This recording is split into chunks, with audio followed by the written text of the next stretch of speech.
Hey everyone, so welcome to Clubhouse Chronicles. I'm Matt. Hi, I'm Rita. And I'm Meg. So we'd like to welcome Meg. She's one of our newest staff workers here. Meg, would you like to tell us what you do here at the Queen? Yeah, so I started in August, so almost to 6 months, and I am our outreach coordinator. So for both Staten Island and Queens. So as per tradition of Clubhouse Chronicles, we always started with two truths and a lie. So without any further delay, Meg. Are you guys gonna guess? Yeah. Okay, good. Okay, so I was thinking really hard about, I wanted to be very strategic in this, and so I have a theme, and so they're all about interactions that I have, 2 of them have had in one's life, with celebrities. So first, I have been to Taylor Lautner's family home in California. Second, Julia Roberts once asked me where I got my hat. And third, I have been to one of Ben Stiller's private parties. Dude, they're... 2 are true! You said them all, so... Okay, so first, I've been to Taylor Lautner's family home in California. You got him? No. You have to let us say it again. I can pick up the lie. Taylor Lautner's family home in California.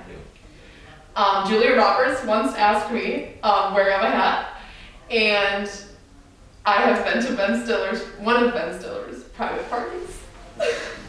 So excited. You know? You think you know? You're gonna tell me what the lie is? Do you want to go first? Damn, this is hard. I think the last one is a lie. You think Ben Stiller's a lie? I think Taylor Lautner is a lie. Final answer? Yeah. Final answer? Yeah. Julia Roberts is the lie! That's crazy. I thought that was like super believable.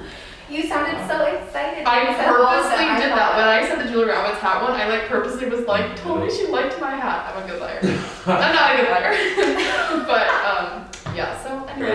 You're good at the game. Yes, I'm good at the game. Alright, so So 2 truths and a lie. So Julia Roberts is a lie, so you have been to their Lautner's Family home. He went to my high school. And so he was best friends with my best friend's older brother. And then the Ben Stiller party happened since I've been in New York. It is one of my favorite stories, but that's for another time. Literally, she's been here for like 3 days. Like, shit. That's too long a story, but it was in month 1 of being here. Literally, my sister, I, and her now boyfriend, we went out for drinks one night at a random place in the city. We didn't know anything. We went up to the line, and there was someone letting people in, and we're like, oh, her name's Candace. We heard someone say her name was Candace. So me and my sister we're gonna schmooze Candace. We're like, oh, look, Candace, I like your dress. I don't know, literally. And then eventually she was like, oh, you girls are so sweet. Are you trying to get in here? And we were like, yeah, it's his birthday, which it was. And she was like, is it just you 3? And we're like, yeah. She's like, come on in, let him in. So the bouncers let us in. We're like, okay. We go up to the rooftop. Whatever, it's whatever, all the stuff. I often it's free drinks, there's a dessert table, fancy, people are dressed way fancier than us. And all of a sudden, we were there for 20 minutes and someone walks by and I was like, is that Ben Stiller? And my sister's like, no way. And I'm just like, yeah, you're right. And then a little bit later, we get in the elevator to go downstairs and a woman walks in and we're leaving and we were like, so what was that party? We don't know, we kind of just got let in or whatever. And she's like, oh yeah, this is Ben Stiller's, the after party, we just finished filming one of his TV shows or something like that. And we're like, oh, okay, we immediately get back out of the elevator, we go back to the party because we're trying to sneak a picture just to prove that you guys, look, we went to Ben Stiller's party. We go, find him from across the room, totally uncool, took a picture. We go back in the elevator to go downstairs. We're immediately FaceTiming our friends. We're like, you guys, we just got to whatever. I swear to you, in walks Ben Stiller into the elevator. So it's us 3 Ben Stiller in the elevator going back downstairs. By himself? I swear, by himself, just us. I have a picture. I swear to you. And we're just looking at him, we're like, hi, whatever. And he was kind of talking to us and eventually he was smiling. And eventually he goes, so how'd you guys get in here? We're like, Candace, let us in. Anyway, it was awesome, and I do have a picture with him, and it was that was month 1 of moving to New York, and I was like, I love this place. She got the name of a Zoolander, that's So, yeah. How long have you been here at that point? That was a month, so that was in June, and we moved end of May. It's so awesome. I've been in New York my whole life and the most famous person I've met. I saw Meredith from The Office once. That's cool. On Park I saw DMX, he's pretty cool, but Who'd you see? DMX, so I can't complain. I would. But that's stuff. She said I would. Yeah. So anyway, that was true. That's crazy. That's probably the best I think I'm gonna keep those 3. I'm gonna always keep those 3 now. Keep in your back pocket. Yeah.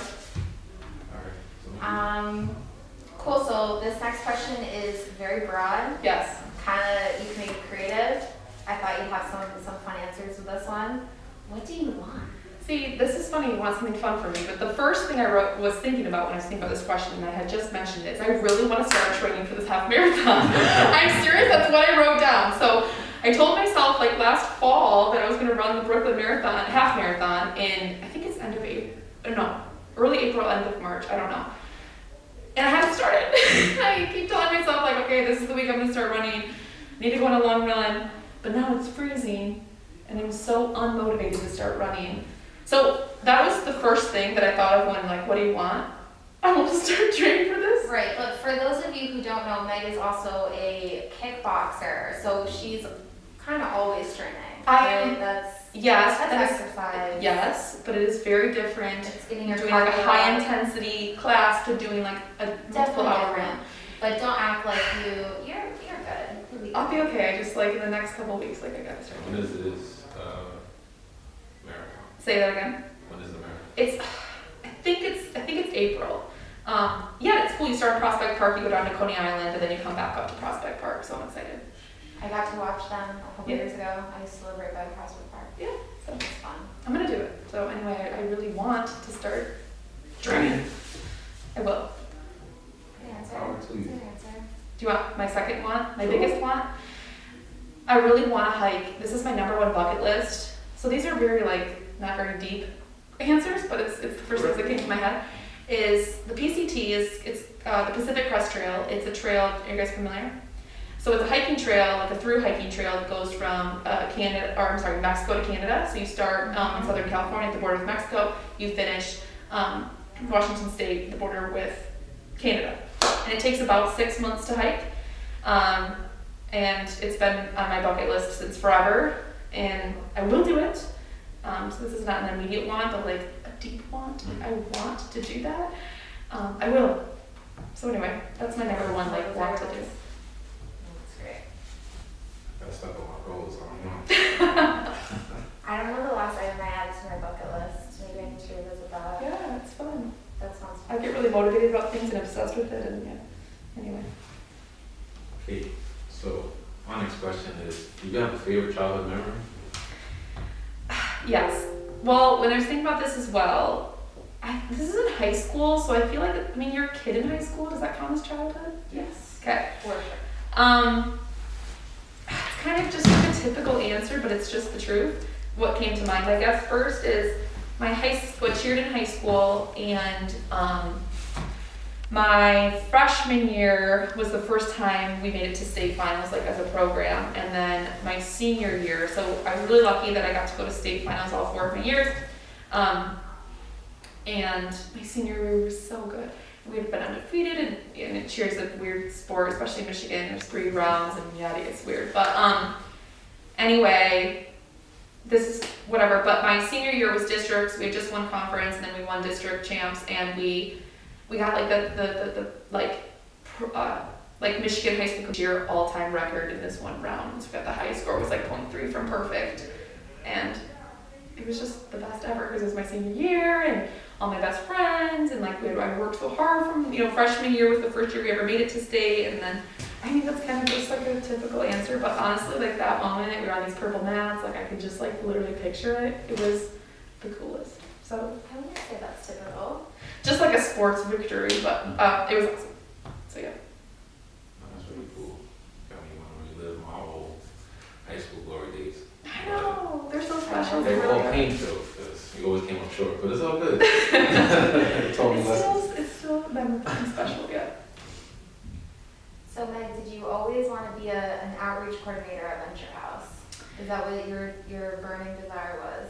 No, and so interestingly enough, like I went to school, my bachelor's degree is in exercise science.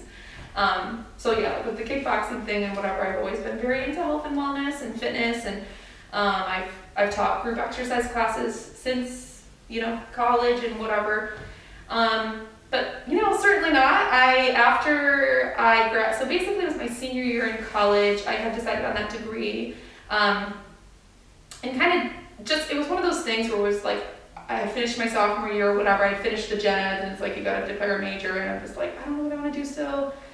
I love fitness and health, sure. And so whatever. And there's a lot of things you can do, OT, PT, like there's a lot of things you can do with the exercise science degree.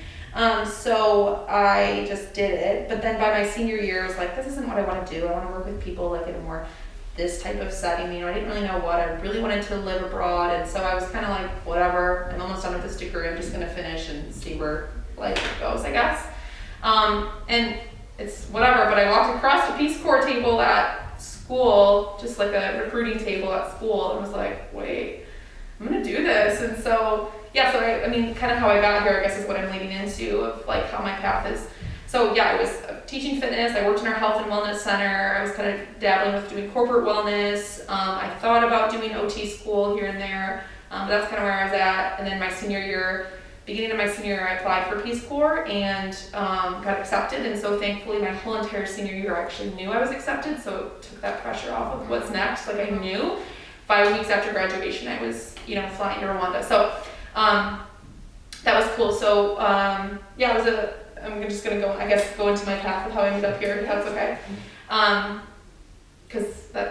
So after I graduated, it was a couple of weeks later, I left and I was a maternal and child health volunteer in Rwanda, which was for 2 years and 3 months. So it's 3 months of training and then 2 years at your site at the health center that I was working at. So I was doing a lot of public health, basically like a public health agent, behavior change agent, working at a health center, which was cool. So it was health related, and we talked a lot about nutrition and some of the things that I had, learned in school were applicable, but it was a very different context, very community outreach type things and hosting community events and, different campaigns and, project management type stuff within like a public health, umbrella was kind of what that was, which was great. And then I came back from, and I learned everything and anything from that experience and really changed me. And but I came back to Michigan, which is where I'm originally from, after those years in Rwanda, and then I immediately started working at a nonprofit there, working with resettled refugee women and teen girls who lived in Grand Rapids in Michigan. So that was a really cool experience coming off of Peace Corps, coming into my home. So, and I am in no way, shape, or form comparing living in Rwanda as a Peace Corps volunteer at all to the refugee experience. But those 2 years in Rwanda really, I felt what it was like to live on the other side of the world, away from all your comforts, away from your family, away from your friends. That cultural isolation, the language barrier, just like all those things, how lonely and difficult that could be. I did all that by choice, with the support of the Peace Corps, with, all of this privilege, soaked in privilege, and that still was such a hard 2 years for me. So I just became really passionate about when I was honestly in Rwanda, I really wanted to work with refugees coming back home because, some of those individuals are going through some of the same struggles and challenges that I was, coupled with the trauma and, just the heartbreak and horrific tragic events that, lead to someone fleeing their home country as a refugee. So that was cool. So I landed at a nonprofit in Grand Rapids that I got to use my language skills that I used in Rwanda. Many of our program members were Kinyarwanda speaking, which is the language I got to learn. So it was a super cool place to land coming out of Peace Corps and, being in my hometown in Grand Rapids and just using a lot of what I've learned into a new context. It kind of was like weird, like my two worlds were like all together, and it was really beautiful. I was so thankful for it. And so I was the program manager there for about 2 years, and it's a small nonprofit, but I got a lot of really good experience as like a young professional, and I was really thankful for that. And so I knew I wanted to work in nonprofits, in a nonprofit setting, and in my job there as program manager, but again, small team, I did a lot of outreach, a lot of community facing, facilitating groups and workshops and events, and kind of being that cheerleader of the Treetops Collective, it was called. Like I kind of was the Treetops cheerleader, like kind of the outward face of Treetops. And so when I moved to New York, I wanted to be in a nonprofit. I specifically was looking for nonprofits working with new Americans. Refugee or immigrant communities were the bulk of my applications that I sent out in the beginning. But really it was just nonprofits, and then I started looking at, more outreach, more community management type of positions, volunteer specialists, things like that, and that is how I came across Venture House. Was not really that it was in the mental health field, because that is, a totally new setting to me. It was the specific position, that it was outreach, is what, my search on Indeed led me to this, was really more of like the outreach side of it, and I was looking at nonprofits. So that was a really long-winded answer, but that's kind of how one experience led to the next, and it's cool how it all just kind of works out. Even was never what I, as a college student, I would have never imagined I'd be living in New York working at a clubhouse, but it's cool how it works out. So far, what has your experience been like Here at Venture House? Yeah. I mean, it's been so good. Sorry, I'm gonna fix my hair. So being new to New York and having some friends here has helped me, but ultimately, it's all new and unknowns. So Venture House really has been and I don't just say this to be, all happy rainbows, but it's really true that this has been a place of familiarity and a place of comfort for me, when so much of my life here is unknown and new and can be lonely to some extent, but just daunting and a little discomfort, because it's not where I'm from, and it's so I feel more accustomed now. But in those first few months, everything was a little daunting and just out of my comfort zone. So I really do mean that, and a lot of that has been friendships with staff and members who have just really made me feel comfortable and made me feel welcome here, and that I can let my guard down a little bit and just be me. So truly, I mean that this has felt like a steady in those first few months, that having a place that to come and to feel comfortable. So truly, I really am thankful for that. And then on top of that, I'm learning so much. So like I said, I've mentioned, the mental health field is new to me. So I'm really grateful to be in an environment where I get to learn, so much and just grow and be challenged and get to meet new people. And I love people, and I love, human beings and, our humanity and all of that is that's my soul on fire. So obviously Clubhouse is all about that. So it really has been great. So you mentioned real quickly there that you learned, so much stuff since you've been here. Would you share something that maybe you've learned so far, being a new staff at Venture House? Yeah, I think I just have a lot more compassion and just awareness to how many people, people I interact with on a daily basis, how, people can be fighting battles that are invisible, that we don't see. And, of course I knew that before. Of course I knew, that people were experiencing mental illness, or, of course I knew that. Even I have some family members who struggle with mental health challenges, but I feel like I'm such more of a personal level now, of just being much more slow to make assumptions or to jump to reactions of people treating me, or whatever it is, interactions I have with anyone, whether it's around mental illness or whatever it is, just being a human is hard, and we're all fighting different battles, and for some people those battles though, are invisible to me having a conversation with them, but that there's a lot that people are dealing with. And I think, and again, we all know that, but I think, just this experience of having real relationships with, members and staff, and I love how at the Clubhouse, as a different than a treatment facility or something like that, where people come and then they graduate the program and then maybe leave, is we get to see the same people over and over and over again, and that's what builds the authenticity to the relationships here. And I think that's really just moved me, and I kind of mentioned that common humanity piece is that really has been something that's I'm so passionate about. And and I think I learned that, whether I was working in public health and Peace Corps, where I'm, working with, my Rwandan counterparts at the health center, and we don't speak the same language, and completely different culture, X, Y, Z, but that they became and were and are my friends and neighbors and family. And whether I'm in Michigan working with refugees, and there's all there's differences there between my life and their life, but that again, they're my sisters, and we're so united in our humanity. That's not to just diminish the difference, but just that like we're so connected and so one and the same deep down. And then I've experienced that here, so it's a different setting where, you know, the different challenges we're all going through, whether it's someone dealing with mental illness or whatever it is, we have our differences, we have our different struggles, we come from different places, but again, our humanity is we are so one and the same, and that, you know, we were united in that, and I just think it's so beautiful that, again, not to diminish our differences, really it's to highlight and to honor our differences under the like understanding that like we are so united in our humanity. And so that means a lot to me now within the mental health field. It's like that passion of mine has carried me in other settings that I've been into my life.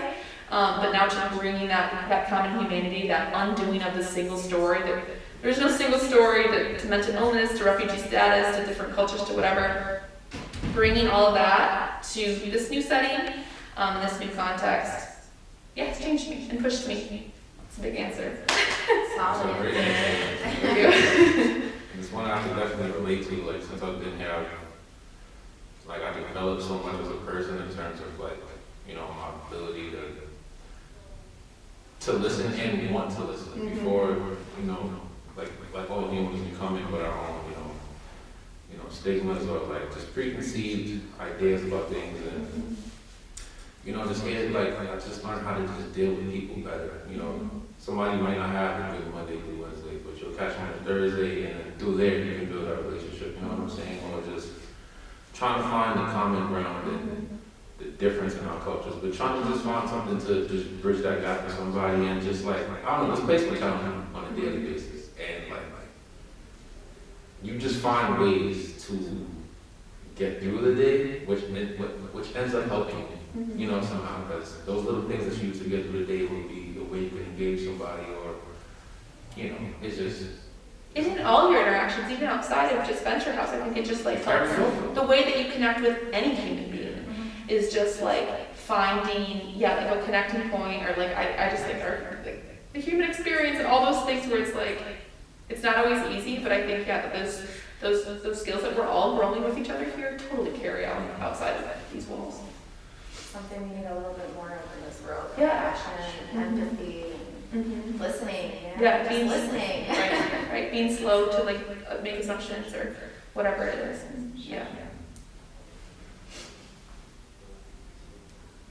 Oh, okay. So, funny answer.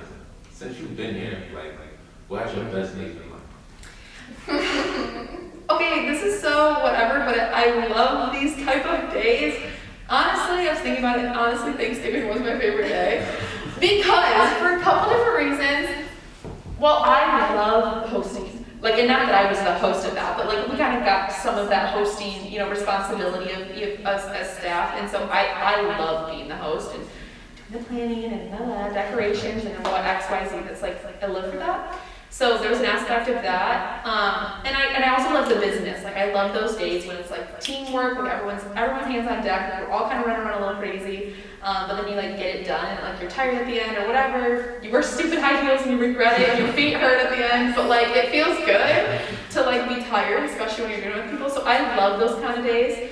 And then it's Thanksgiving, and I was thankful to have somewhere to go, for Thanksgiving, like thankful to be with people that I cared about here, since I wasn't home with my family, and I don't know, so that honestly, like that really was my favorite day, and then it's just like special because everyone's so thankful, everyone's in this kind of high-spirited mood, I like getting dressed up, whatever, those kind of days are really fun for me, but then just to hear people, just so grateful to be here, and it spoke to me as my first big holiday here is so much of the community came and just how this place really is home and family for people, and I think that was obviously very much on display that day, and so that was just special for me. So I love those days. So that day was my favorite so far.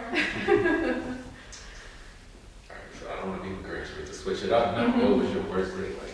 So yeah, I feel like I can't pinpoint like an actual day that was my worst day, but I will say when I leave here feeling the worst, or moments when I am not enjoying my job or whatever, feeling negatively, is I I'm still building my confidence, I think, within, whether it's de-escalating or if someone's, dealing with a crisis, or if there's an, interaction where, emotions are high and things are whatever, a little tense or whatever. Sometimes I feel like, or I am still building, my confidence in how to react and how to be helpful. And also kind of my toolbox of like, what are the correct things to say? How can I be helpful in building the relationships with members? Because of course all of that is, the more relationship you have, the better you're going to be able to be helpful in those situations. So I think that for me is, I'll get down on myself, but like just sometimes be like, oh, I wish I had something better. I'll leave and be thinking like, oh, I feel like I didn't handle that as well as I could have, or I think I probably could have said something better, or maybe I should have been quicker to respond to whatever it was. Not that that happens all the time, but I guess I just don't like leaving feeling like I could have been more helpful, or that I didn't do what was best. And so those would be my worst days. And because I want to be able to be confident in those situations, which I know just will come with time, and that's just part of it, which is fine. Yeah, exactly. So I know it's okay, but that's what I thought of for that. So, we all have our challenges at work, right? It's always going to be there. Now, this next question, I guess, could be in regard to Venture House, but also just like in regard to life. I guess if you can think about like a challenge that you've had and like what overcoming that has taught you. Like any sort of challenge? Or like Venture House related, your own. Okay, yeah, I have, that kind of relates to Venture House, and even just me as a young professional in general, is I think in that same context of like me, being here in this, new field when, some staff have, social work background or mental health background or different, clinical backgrounds where, maybe a little more training or certainly more training than I have, or, people have higher educations than I have, more years of experience or whatever it is. I think, and I dealt with this even in, my past job. I think a lot of young professionals deal with this. It's just like comparing and then doubting yourself. And feeling like, oh, look, maybe my idea's not worth sharing, or like, oh, I don't actually really know, like, let me just leave someone else to do that because I'm sure whatever it is, and whether that's at Venture House or in other settings, and again, even in my past job, my job prior to this, I felt that a lot. If I'm on a Zoom call or in a meeting with, a bunch of executives, and so anyone feels that when you're with people who have, higher jobs, but just kind of letting myself feel small sometimes, and doubting my intelligence or just my perspective or my ideas. And so that's something that I think in the professionals, like really since college, really in Peace Corps I dealt with that, the same thing, comparing myself to my fellow Peace Corps volunteers. So that's definitely something that I have that has been a challenge and is still a challenge, and I think, to some extent probably will always be, because we're humans and we compare and we doubt ourselves, and that's just part of being a human.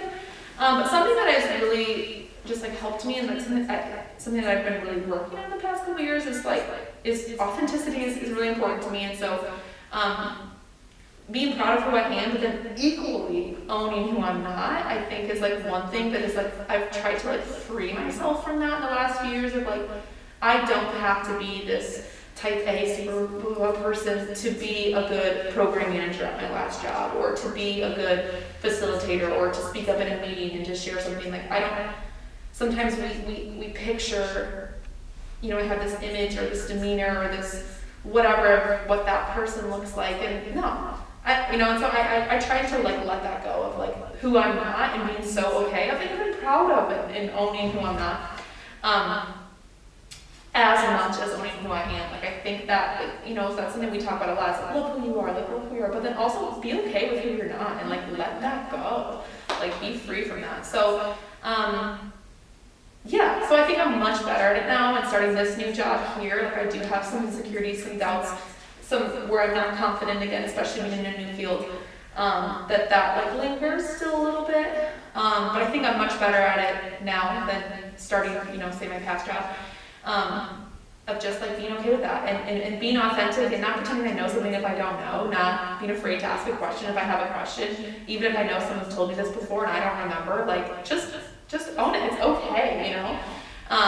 And the more authentic we are in those scenarios and not being afraid to ask a silly question or just being honest, I think that opens up other people to feel that way to you, and I think it just makes, you just feels so much lighter, so much lighter to be that way. So, yeah, letting go of who I'm not and equally owning who I am as a personally, but you know, in this context, professionally. Definitely agree. I was going through, I still am going through the same thing. You know, like I guess that's just part of growing. You know, you have like your doubts of like, you know, I think I can do this, but can I? You know, like those thoughts creep in. And like, I remember when I first started here, when I finally made my way up to CID, I used to ask Fabian and Michelle at the time when she was there, like a billion questions, like every day. Even though I know Fabian showed me this on Monday, I'm like, damn, I really don't want to ask you, but I know that if I don't ask you, I'm gonna sit here for 30 minutes, what I'm going to do. So like, I just had to like learn to put my ego to the side and just like show everyone that I'm not afraid to be like a student, you know what I'm saying? Because I want to excel at whatever I do. And I think that's like I think it's a good trait to have. At first, I used to look at it like it's like not a weakness, but something to work on because I was lacking in confidence. But I feel like it's all about your perspective. You know, if I know something that I'm not as confident in, how I am as a person, I want to just know as much as I can about it. I want to make sure that weakness becomes a strength. So, like you were saying the same thing. I feel like our mindsets are kind of the same in that area in terms of like, I know I'm not comfortable here, but I know I can do it. Like I've done this before, and I just have to keep breaking out of that shell. You know, not holding myself to like a false standard, but just let myself be as I am and it'll happen. Right. Naturally. So. And the more you show vulnerability in that, because I think it can be vulnerable, like asking someone or being unconfident and whatever, is like, I think that then that frees your colleagues or everyone you're with to be equally as vulnerable, and then you all just kind of help each other out. And we think that, not that we're comparing each other, oh, they could do this better or whatever, it's like, we're really all in the same boat. Like, we're all just trying to figure it out, and we're all dealing with that doubt of, I do know, I don't know, maybe they know better, maybe I shouldn't ask, or we all are the same. And so I think if you like let yourself just like get over it and be willing to ask and be willing to be vulnerable and just be real in those scenarios and be who you are, be who you're not, then the people around you feel free to be who they are and be who they're not, and then it just frees everybody. It's just so much better. And everybody becomes stronger because you all possess the same knowledge. Right, and then you actually help each other out, and you really are stronger together, but you have to let those walls down of like letting yourself not be the strongest in everything, and that's okay. Yeah. Exactly. No, but that's definitely one of my favorite parts about working here is that, you know, that's something that I definitely struggled with in the past, is just like wanting to get everything like the way it's supposed to be and just like having that confidence, I guess. But I mean, I can tell you like every single day, I know that I can always go to someone here, you know, for help, and you know that it's so important to just, you know, be there for each other, you know, have that teamwork. So I definitely second that. So I know I have 2 questions left for you, Meg. Okay, so my last question for you is, what has been your favorite accomplishment so far? Like, is this adventure or just in life? Okay. So after my couple years in Rwanda, the thing I did before I came home was I climbed Mount Kilimanjaro, which is it was so cool. It was so cool. So that's it's the highest mountain in Africa. So it's one of the 7 summits. And So casually. it was it's my greatest accomplishment. It was coolest thing, you guys. So it was 6 days up, 2 days down, and it was so just unreal. You know, by the end you're exhausted. You know, the altitude, like the exhaustion. You're also physically tired, just like whatever, all of it. You don't sleep. It's cold. It's like the Arctic up at the top. There's glaciers, so you're freezing cold. You know, summit day, and anyway, you leave. So summit morning, you go to bed at like 4 p.m. You try to go to bed, and then you wake up and you start the summit hike at 11 p.m. So that it's an 8-hour hike. So at 7 a.m. when the sun is rising is when you summit. And so you hike through the night that last day. You start at 11 p.m. and it's, gonna freeze and we're like mittens and, whatever, it's freeze, you're just up. And it's like, at the end, you're like literally one step at a time. Like, I'm not exaggerating, it's just like, right, left, right, and you're dizzy. We would stop and our quarters would because we'd be whatever. And they're fine, because they do this like once a month, it's just crazy. But, so it was just so cool. And so physically, like that was just, I've done physically hard things, but done really hard workouts or things like that, but it's like a short amount of time, where this was like, okay, for 8 days, 6 days or whatever, I've been tired, and so it was like the longest physically exhausting, but also like mentally, like mind over matter, like those like that 8-hour summit hike was just one step at a time, just keep going. It was just like, so by the time, anyway, when we hit the top and it's timed perfectly, like the sunrise was coming up and we're like, it's Savannah and it's beautiful, and oh my gosh, I was sobbing, just like bawling, and it was just like the coolest thing. And on top of it, it was, I had just finished my 2 years in Rwanda. After this, I was flying home. I hadn't been home. I didn't leave Rwanda at all, so I hadn't been home in a little over 2 years. And Peace Corps itself was a huge accomplishment, and so this was just kind of like the capital of that. So it meant a lot to me on that level as well, not just the hike. It was kind of this like how to end the last like a little over 2 years of my life. And so it was so cool. So like that moment, like I can picture now. It kind of gives me chills honestly. But like I had goosebumps. yeah, when we hit the peak, and I remember there's a sign that said, top of the highest point in Africa, or wherever, taking pictures, we're freezing cold. I remember turning around, it's just like the sunrise, it's just like as far as you can see, 365, just like unreal. And we were exhausted, but it was just like crying, we're all hugging each other, and it was so cool. So that is number one. That sounds crazy. Yes. I gotta do more in my life. I'm really thankful though, so it was amazing. So I do want to ask you this question just because of your energy. I'm scared. What is your favorite color? Okay. What does it say about you? Okay. Maybe not what you expect. I don't know. My favorite color is green. I like a really what? Really? Okay. I really like a really pretty deep emerald with really rich green. I like lighter greens too. I like all greens. I'm welcoming to all greens. But I love like a deep, pretty, rich emerald green. My birth month is May, so emerald is the birthstone. Another big reason for green is it's trees symbolize many different things in my life. Honestly, one thing is with my sister. I have trees tattooed on my arm, and there's a whole story behind that. But also, I read the symbolism of a tree a long time ago about with a tree the roots. Your roots underneath you are all the past yous you've been. So every meg I've ever been, every place I've ever been, every relationship I've ever had, every experience I've ever had, or my family, my life, my childhood, all of it is the roots that ground you, and all of those, they stay there, and that's what's grounding you, and that's what's holding you up. And then you have this trunk that's constantly growing up and expanding outwards. And that's the you that you are now, where you're soft in the center, the tree is softest in the center, and you hold all of your emotions and your feelings and all that you are, but that you're constantly growing. And it's how the outside world can interact with you. So if you come up to a tree, you touch its trunk, that's how you interact with the tree. It's a trunk is where you can reach it, where you can feel it. So that's who we are now, and how we're constantly growing with each year, and we're expanding our experiences and our being. But then the tree tops reach to who we want to be and who we will become, and these new blossoms and leaves and flowers and fruit or whatever it is that a tree is producing, that's constantly growing upward and reaching to the sun and all these good things of who will become.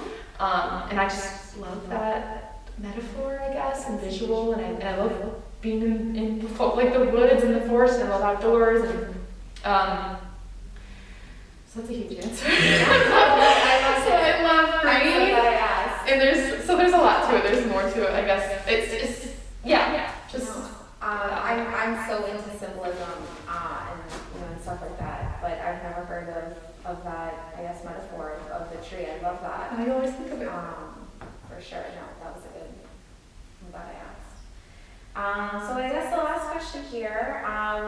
If you could tell yourself something from 5 years ago, what would it be? And we kind of already touched on this, because honestly it's along the lines of being who you are and knowing who you're not. Okay. It's just that, being authentic. And boldly authentic, and unapologetically authentic, and unapologetically yourself. Because that's like what can make you magnetic and what, you know, what makes you, obviously, all those things we know now, but I wish, you know, 5 years ago, I was, you know, around the time I was maybe just out of college or you're out of college, and just kind of like in those years you're finding yourself and who you are and you know, outside of the realm of being a student or school and college. So that, I guess, just like being, you know, having that boldness and in who you, and being authentic and owning that is something really since probably about 5 years ago, but I really started working through these things. And, you know, we all do when we're at that age and you're becoming who you are and, you know, figuring out who you are. And so, yeah, I would just tell my past Meg self to just like be proud of who she is and to own who she is and, you know, to never shy away from that, and that, you know, boldness is a strength, and that, you know, that I can own it and that it's okay. And I tell myself that now, it's a work in progress. But I would go back and give 5 years ago Meg a hug and just like, you're good, just be who you are, and be proud of who you are, and be happy with who you are.